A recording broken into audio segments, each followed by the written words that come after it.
Welcome to another Fact or Fiction Friday. I am the guinea pig, Christopher McKell. He is the professor, Jason Parsons. And we have a great one for you today. A lot of people have been asking for this one. Is the best diet for fat loss the keto diet? I'm going to let him take it away because there's a lot of stuff here that's misinformation and things that people think they're doing that they're really not doing. So take it away, Jason. I think regularly when we have these videos, I'll bring up and we'll talk about this over. Say, this is a common question I get. This is the most common question I get. Excited he is right now about this talk. The number one most common thing, because it's very popular right now. The keto diet is very popular. There's a lot of marketing out there. There's lots of people selling books, and there's lots of infomercials. There's lots of products, all kinds of stuff going on in the keto diet. So it's super, super popular when it comes to, if you will, quote, fad diets out there currently. So that's why I get a lot of questions. I feel these all day long on social media from people I know that are clients, from friends, family members, everybody. So including you, we've had this conversation before, and that's why we're talking about it now. So what I want to do is to frame this whole conversation by starting off and explain to people what is the keto diet, because it's important to understand that before we move to the other information. So first of all, the keto diet, it's not just a trademarked or copywritten book and saying out there. It really talks about a situation inside your body. So how do we get into what's called ketosis? And that's where the keto comes from, ketosis, right? It's basically a state of your body using things called ketone bodies instead of sugar as its primary energy source. So how do we get there, right? So there's a couple different ways here. So first of all, if you fast more than 18 hours, you go a long period of time without eating anything at all, and you do this fairly regularly, you go almost 24 hours, you go from dinner to dinner, right? 3 to 4 times. We talked about that. A few times a week you do that. If you go long periods of time without any food going in, your body's still operating, you're still going to work, you're still playing with your kids, you're still having activities, right? During that 24 hours of no food. And so that means you're burning off your primary source of energy, sugar, glucose, right? That's our number one source of energy in our body is glucose, the preferred source, if you will. So your activity through that 24 hours of fasting, like I said here, 18 hours plus, you're using up, you're burning off those supplies. Your blood sugar, you're stored in the muscle sugars, like glucose stored inside the muscles called glycogen. You also store some sugar in your liver, right? So as you're going through that time of fasting, you're burning those off, using it, it gets lower and lower and lower and lower, right? As it gets lower, your body's like, whoa, whoa, whoa, what's going on here? I need sugar for my brain to function, for my muscles to do stuff. He's not eating anything in 24 hours. Man, we need another energy source. It makes these things called ketone bodies. We'll talk about that in a second. That's one way to get into ketosis, is a long period of no food. Another way, the more popular way, the keto diet way, is to have a very high percent fat diet. So the foods that you eat in a given day is mostly fats. Originally, when this first came out, it was actually like 90% plus dietary fat, which is just untenable. You can't stick with it. That's like you have to like eat butter and drink canola oil all the time. That's not a good idea. Right? Yeah, it's not good. So in general, if you average out all the different versions of the keto diet out there, they say it's about 75% of your diet comes from fat, which is still a huge amount. About 20 to 25% from protein and less than 5% from carbohydrate, which is minuscule, tiny trace amounts. You got that much stuff in your teeth right now, carbohydrate, right? And there's a lot of carbohydrates and vegetables, right? Yeah, all plant matter is carbohydrate. Even avocados that are like a lot of fat in there, they also have some proteins, they also have sugars in them. They also have their plants. They use photosynthesis to turn light into sugar. Weird, right? So that's all plant matter. If you have any plants of any kind, guess what? You're getting carbohydrates. You're probably not actually in that technical ketosis place because you're getting some of these other things inside there instead of just fat. So what happens is we get in this fasted state, we get in this place where we have mostly dietary fats and no carbohydrates going in. Your body uses up all those sugars, it gets depleted, it goes, man, what's happening?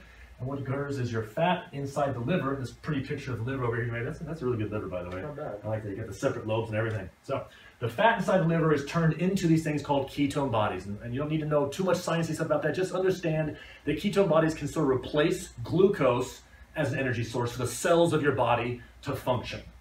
Normally, our bodies are adapted over hundreds of thousands of years of interacting with the planet, and most of what's on the planet are plants, right? Carbohydrate sources of energy.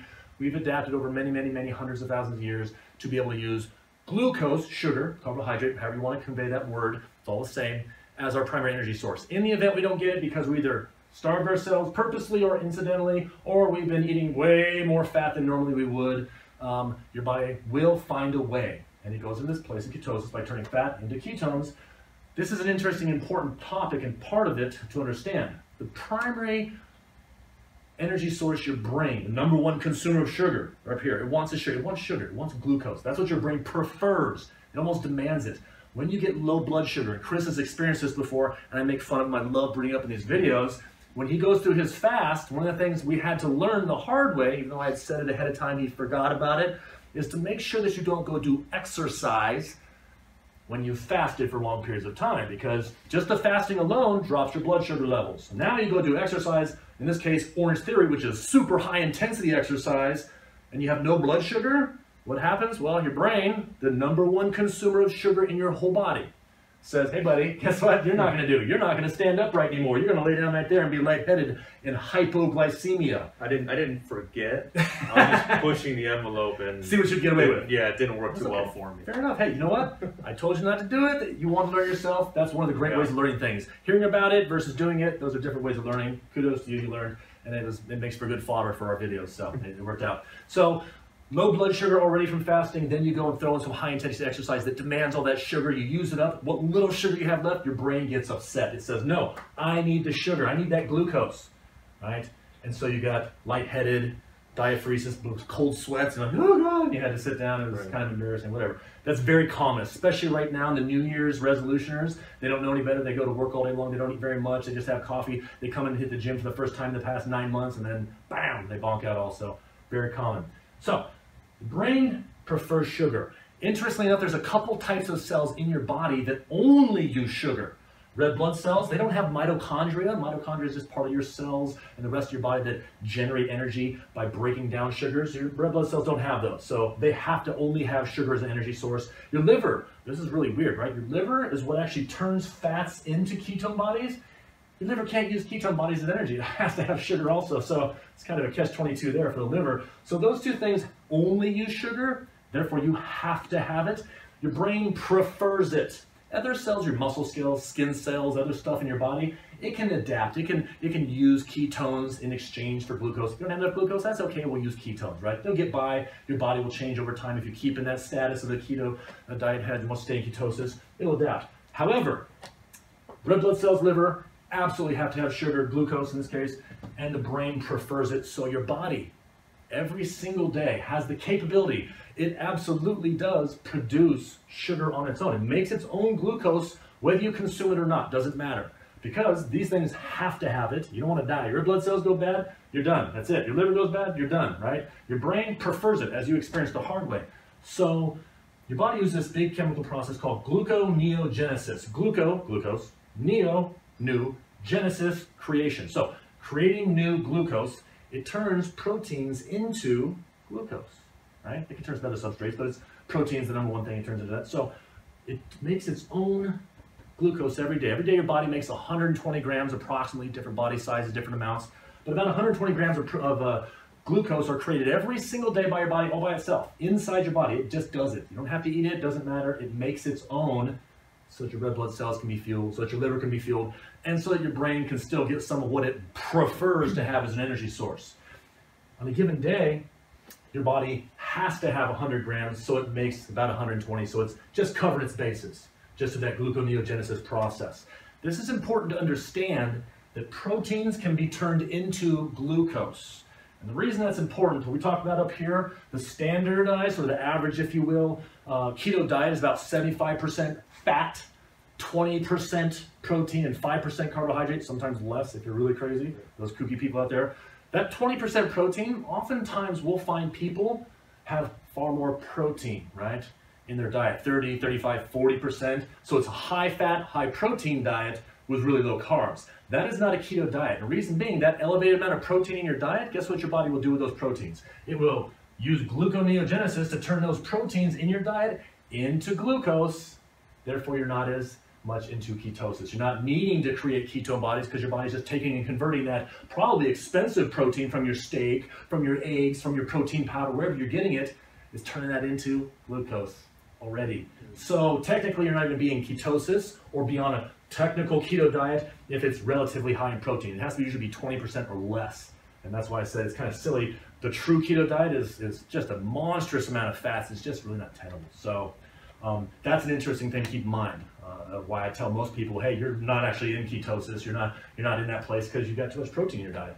And you tell me that it was originally like 95% or 90%? Yeah, 90+% fat. It's kind of ridiculous. It is what it is. Almost nobody sticks to that high percentage. That's why you see a lot of these variations out there. And you can't have eggs, avocados. No, typical things that you would think. High protein in the eggs. Yes. And then you're talking about the carbohydrates in the avocado. Yep. Not even in ketosis. Speaking of not being in ketosis, you drew a little picture up here of those little keto sticks, little measurement sticks. Yeah, I'm sure a lot of you have seen these things that have been going around. It's a little pee stick you pee on, and it changes these wonderful colors.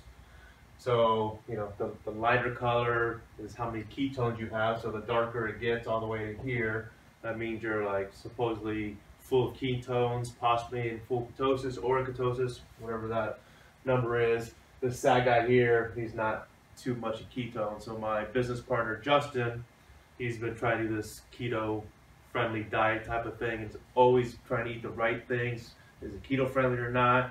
And he's always having problems. I mean, he gets here sometimes, but he's always over here. He's always in and out, not getting to here.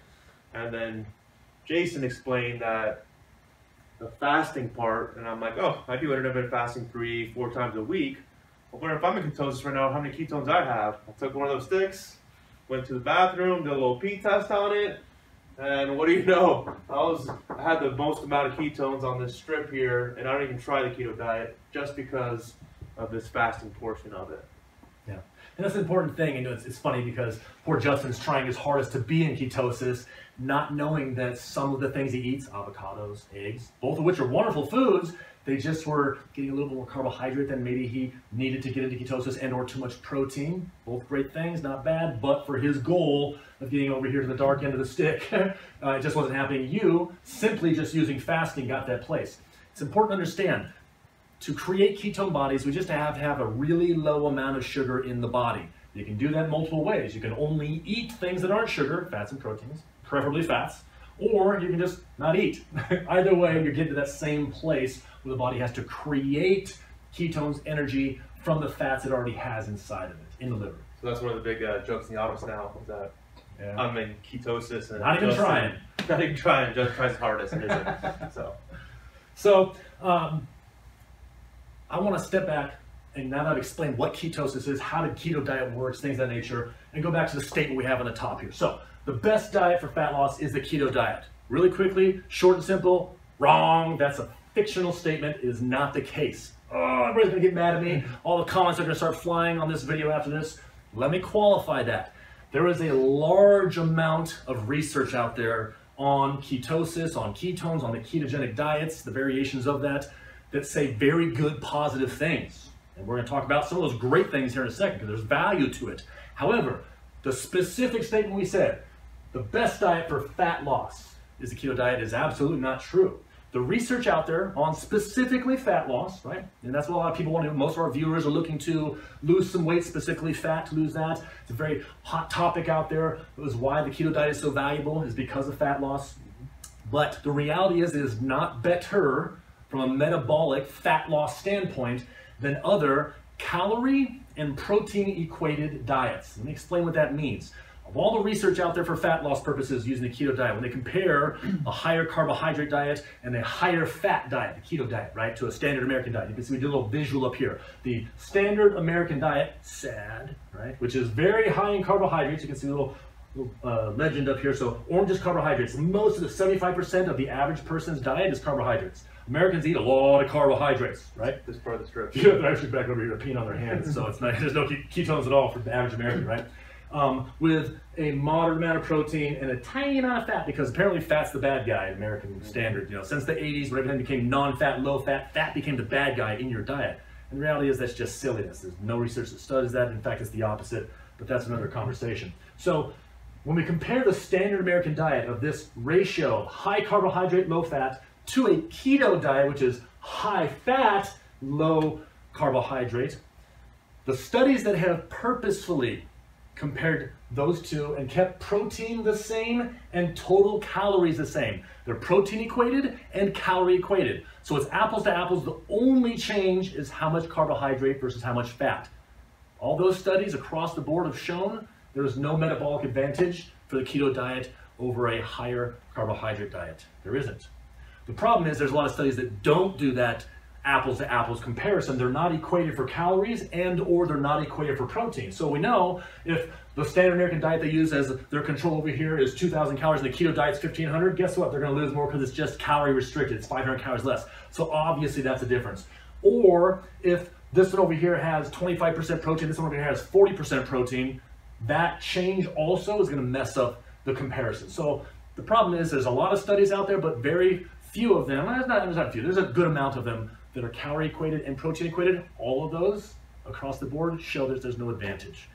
So it kind of poo-poos on this statement up here. The problem is a lot of people don't understand how to read or understand, analyze a study, an abstract, a research project out there to really be able to see this information because they're very technical, very advanced. That's where I come into play. That's my role when I work with people in the fitness world, is for me to take my giant nerdiness over, go through the research studies, look at all this stuff, and make sure that the conclusions they come to are realistically viable for the people out there that are trying to figure out what's going on. So I am sort of a translator, if you will. It's pretty simple right here, right? Because you've always said it's all about calories in versus calories out. That's the major thing. That's the number one thing. 2,000, 2,000, there's not a big difference there. There's no difference. Right. That's equated. So that's... Yeah. So it's unfortunate to break people's hearts on that. The reality is keto diet's not the best thing for fat loss. No better than the cookie diet? If you want to eat, if your cookie diet stays within 2,000 calories and it's protein equated, guess what? You can do that, man. I don't recommend it unless you want my father-in-law did it one time. He lost a lot of weight, but again, it's just a gimmicky thing that got him to do it. So. It got him to control his calories and probably reduce them versus his normal. Way reduced it, lost a lot of weight, but what happened? He bounced right back. As soon as he went back to normal food, boom, it's all over. Which is also what happens with most people with the keto diet because they just can't sustain such high levels of fat in their diet. It's really difficult to eliminate almost all carbohydrates, which is really what the main proponent of the keto diet is. It's virtually impossible. Almost all foods, no alcohol, no sources of carbohydrates. Most of the foods around us have carbohydrates in it. It's a pretty crappy lifestyle. It sucks. It sucks. So when I recommend dietary change for people, just like I recommended to you, we recommended to you to increase the amount of fat in your diet. Not that we're going keto, but I made a recommendation to Chris because it has to be sustainable. It has to be realistic. It's something he can choose to do and it works for him. If it doesn't work for something, if you can't sustain 90% your diet coming from fat, you're not going to stick to it. If you don't stick to it, you're not going to get results and you're going to bounce back. And that's what most people in this country do, is they do something, they change something, cut a whole macronutrient out, get rid of all fats. They lose weight, and they go back to normal and they bounce right back. They yo-yo up and down and up and down and up and down because it's not sustainable. I like to recommend adjustments to our food intake that fit with you as a human, that work in your lifestyle, that are specific to you. And that's why these videos are so important to us, is the things that I've helped Chris to adjust in his own lifestyle that have worked for him to lose. How much have you lost the past couple months now? Over 35 pounds. 35 pounds in what, 3 months approximately? 3 months, a little over maybe, starting now. Over. Man, it's almost a pound every 3 days. That's crazy. That's a great thing. For him, he's gotten great results because we made adjustments. I made suggestions. Hey, have some more fat in your diet moving towards the end of the spectrum of keto, because what it's going to do is replace this large amount of carbohydrates you love to have as a Cuban American. You love rice and beans and some other stuff, right? So you had a high percentage of carbohydrates in your diet, and yet you were still hungry if we cut any calories out. So we did two things. We replaced some of those excessive amount of carbohydrates with some more fats, and those fats helped you to what? Not be hungry. Not be hungry. So with that being said, let's talk about the value proposition of the keto diet. I don't want to badmouth it because it has absolute value. There's some really great things and some people that should definitely move towards using a keto diet, or at least that end of the spectrum, the higher fat end of the spectrum. And that's what we're really talking about here. So for you, we made suggestions. I said, hey, throw some whole eggs into your diet. Have some avocados. Have some things with higher fat content than you were used to, because that had extra fats in his diet as we restricted his total calories, because we were cutting back on those. He wanted to lose weight, lose fat, so we had to restrict total calories, but we found that Chris was hungry all the time. And when he gets hungry, he gets hangry. And that doesn't work at work, it doesn't work with his kids and his wife, and he sleeps on the couch. That's not good. We want to make this man happy and have it be sustainable. So adding some fats to his diet kept him satisfied. That's why he made this awesome picture up here of him not stuffing his face with a zipper on his mouth. Fats, when you consume them, goes in your stomach, your body releases this hormone called cholecystokinin, CCK, that big fancy word. It makes you feel satiated. So if you're not starving, you're not hungry, you'll typically eat less total calories, and or if you're controlling your calories, you won't be starving and freak out and binge later in the evening when you get home from work, and it works out for you. It's sustainable. So that's a great reason we had him do that. That's one good reason to move towards the end of the spectrum of keto. Doesn't have to be in ketosis, but a higher fat, right? So other great reasons for somebody to be on a keto diet. Chris drew an amazing, he has incredible drawing skills. He draws all these things himself. I don't do this. I mess up stick figures. I didn't even do this stick figure because I had to mess that one up. But Chris dummied it down in his skills with drawing today to only do a stick figure because I wanted to exemplify. This is our visual representation of an ultra marathoner, right? An endurance athlete. And typically you see ultra marathoners or endurance athletes be a lot thinner, a lot skinnier. They don't have very much fat, but they also don't have very much muscle either. It's just not part of their sport. Their bodies adapt over time to this, 2, 3, 4, 24 hours of running or triathlons for 3, 4 hours at a time. Crazy endurance athletes usually use very low intensity, so they'll go out and this is their pace for an ultra marathon. They're not going very fast, but they sustain it for 24 hours for 100 miles. It's crazy. I wouldn't want to do that. I don't like driving 100 miles. I certainly want to run it. Anyway, if you call it running. If you call it, yeah. So it's a fast walk, slow jog, right? But they're doing it for extreme amounts of time, so it's quite impressive. They have taught their bodies to use fat as a preferred energy source for their sport, for their activity. Marathon, ultra marathon, triathletes, endurance athletes, right? Because in our body we have different substrates, different things we can use. We've talked about glucose a lot, we've talked about ketones, but you can also use fat directly as an energy source in the case of these ultra marathoners, and that fat plus oxygen that we breathe creates aerobic respiration. You've probably heard aerobics before. It just basically means a lower intensity, lower demand activity when it comes to energy use. So these people have taught their bodies through training over many, many months and or years to use fat as their preferred fuel, and guess what? They probably want to fuel their bodies, nutritionally wise, with higher amounts of fat, even pushing towards ketosis. For those people, this might be a great diet to have, because that's what their energy systems are using already, their muscles specifically for their activity. So great for those guys. Olympic sprinters, 100 meters, CrossFitters, going over to Orange Theory, not a good idea. On the other end of the spectrum where you're using high intensity, weightlifting, right? Olympic lifting, runners that sprint, things of that nature, football players, basketball players, not a good idea because you're using anaerobic metabolism, anaerobic respiration that uses sugar, right? You need to have sugar present for that system to work, to demand that great amount of energy for that activity. That means you got to have some carbs going in your diet. So keto is just not optimal for that. So endurance athletes, this is the way to go for certain. Everybody else might not be your best option. Okay. So CrossFitters don't be doing keto. I highly recommend against it. CrossFit is mostly high intensity stuff, jumping on boxes, doing Olympic cleans and lifts and all kinds of stuff like that. I don't recommend it for those guys. It's just not what their bodies are going to demand of them during their activity, right? We kind of line up our fuel. I think that's so important for a lot of these viewers too, because a lot of the viewers are trying to lose fat, lose weight, and they're on these big trends of, oh, everyone's talking about these, boot camps or CrossFit and doing this. So I gotta imagine a big percentage of them, what they do for their exercise is CrossFit, because that's what's the trend, that's what's in right now. And if they're trying to do the CrossFit and this, it's not. It's oil and water. They don't go together, right? They're neither one is good or bad. High intensity exercise would be HIIT training, CrossFit, Orange Theory, boot camps, whatever thing that you choose to do for your extra exercise, right? That's neither good nor bad. Just line up your fuel to work with your activity. If you have high intensity stuff, you're gonna need some carbohydrates. You need sugar in your diet. That's what your body's gonna use for that high intensity. If you're more lower intensity, if you like to walk on the treadmill instead of sprinting, that's perfectly acceptable. You can lose fat walking on the treadmill, you can. You can get lean doing aerobic activities like jogging as opposed to sprinting. Perfectly acceptable. Fuel your body appropriately. In that case, you might wanna have more fats in your diet because that's what you're using from an energy system standpoint.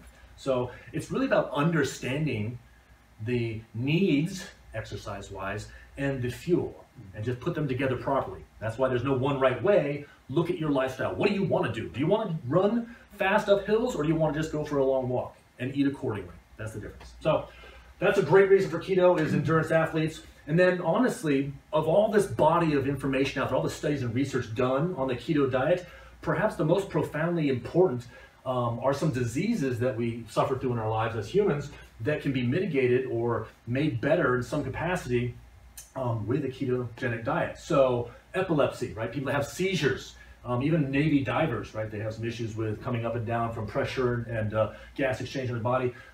Epilepsy, in this case, those seizures can be mitigated extremely highly using a keto diet. Very, very viable. All the research points the same direction. Super useful to have a keto diet for people that have epilepsy. It decreases the intensity and number of seizures. It's incredible. It really is. So that's an option. For cancer, there are hundreds of different kinds of cancers, first of all. The ones that are more aggressive, that the tumors grow really quickly.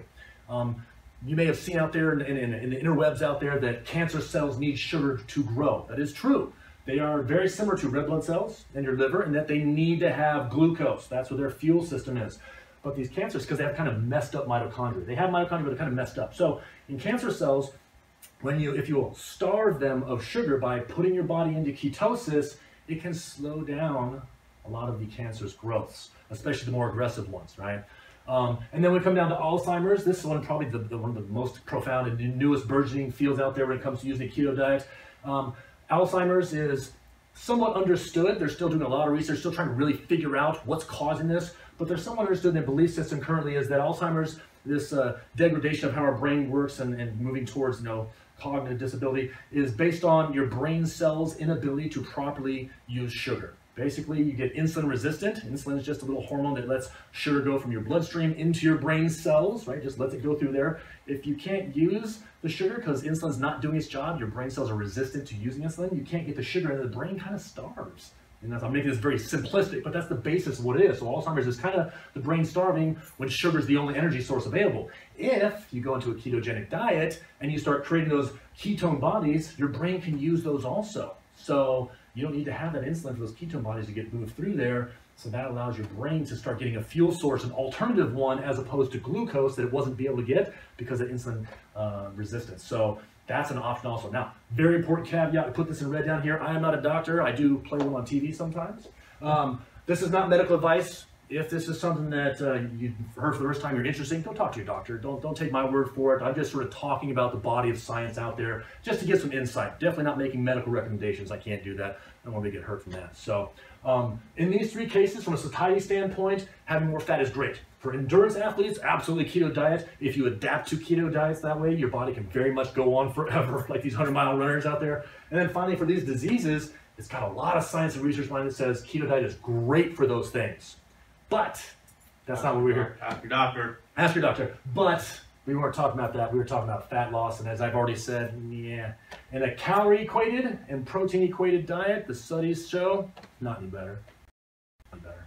Well, it looks like we have another debunked statement in fact or fiction. This one on the keto diet. It does have benefits, as you can see here. It is one option depending on what your lifestyle is. So, if you have any questions or comments, we'll have on this topic. We're going to get comments on this one. Leave the comments below. Jason will get to them as soon as you can.